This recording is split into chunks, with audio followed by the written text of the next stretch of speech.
BJP में पहले चरण में कम वोटर टर्नआउट को लेकर बैठक हुई है। कल देर रात तक चली इस बैठक में बीजेपी के बड़े नेताओं ने पहले चरण में जो कम मतदान पर चर्चा की। उन्होंने कार्यकर्ताओं, पन्ना प्रमुखों को संदेश दिया कि ज़्यादा से ज़्यादा मतदाताओं को घर से निकलकर मतदान के लिए प्रेरित करें। और इस पर अधिक जानकारी के लिए हमारे सहयोगी विकास भदौरिया हमारे साथ हैं। विकास, जो ये चिंताजनक बात है क्या बीजेपी के लिए, क्या कुछ निकल कर आ रहा है, इस बैठक पे क्या हुआ? और देखिए, सभी के लिए चिंताजनक बात है। आमतौर पर ये होता है कि जब वोटिंग कम होती है तो इसका फ़ायदा जो है सत्तारूढ़ दल को होता है। अभी तक ये ट्रेंड था, तो ये चिंता विपक्ष के लिए भी है कि अगर वोट कम हुआ है तो इसका मतलब है कि उस लोगों में परिवर्तन का रुझान नहीं है।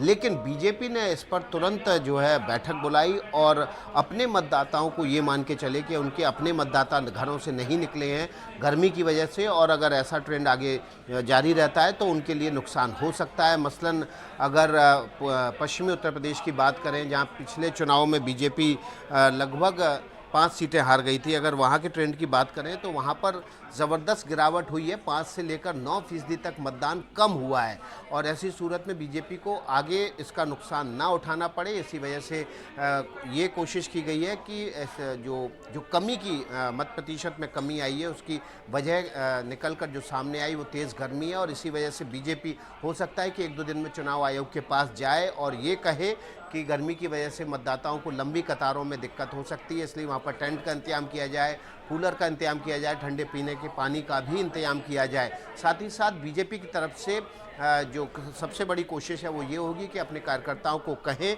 अपने काडर को कहें कि वो सुबह सुबह जब मौसम थोड़ा ठंडा होता है उस वक्त ज़्यादा से ज़्यादा लोगों को घर से निकाल कर लाएँ, मतदान करवाएं। और इसकी शुरुआत खुद प्रधानमंत्री नरेंद्र मोदी ने कर दी। आज उन्होंने रैली में खुद आह्वान किया अपने कार्यकर्ताओं से कि सुबह के वक्त जलपान से पहले ही ज़्यादा से ज़्यादा लोगों को घर से निकालें और उनको प्रोत्साहित करें मतदान करने के लिए। तो ये जो कोशिश होगी बीजेपी की तरफ से, ये जाहिर तौर पर उसका जो वोटर है अगर वो उदासीन है तो इसका नुकसान बीजेपी को उठाना पड़ सकता है। और इसी वजह से बीजेपी की कोशिश है कि ज़्यादा से ज़्यादा लोग मतदान के लिए निकलें। अगर मैं आपको थोड़े से आंकड़े गिना पाऊँ और ये बताएं कि पश्चिमी उत्तर प्रदेश की जिक्र कर लें तो सहारनपुर में 66% लगभग वोट पड़ा है, जबकि 2019 में यहाँ 70% मतदान हुआ था। पीलीभीत में 63% वोट हुआ है, जबकि 2019 में यहाँ 67% मतदान हुआ था, मतलब 5% मतदान कम हुआ है। मुरादाबाद की बात करें तो यहाँ 60% वोट पड़े हैं, जबकि 2019 में 65% वोट पड़े थे। मुजफ्फरनगर में 60% वोट हुआ है, जबकि 2019 में यहाँ 68% वोट पड़ा था, यानी कि तकरीबन 8% ज़्यादा वोट पिछली बार हुआ था। नगीना की बात करें तो यहाँ 59% 9% जो कमी आई है, बिल्कुल आप सही कह रहे हैं, वो वाकई में चिंताजनक है सभी पक्षों के लिए। हालांकि लोकसभा चुनाव हमारे यहाँ मई में ही होते हैं, इसी दौरान आसपास अप्रैल मई जून में होते हैं, तो ये वाकई में चिंताजनक खबरें हैं अब, क्योंकि वोटिंग हमारे यहाँ चल रही है। लेकिन बीजेपी ने इस पर एक्शन लेना शुरू कर दिया। बहुत बहुत धन्यवाद जुड़ने के लिए।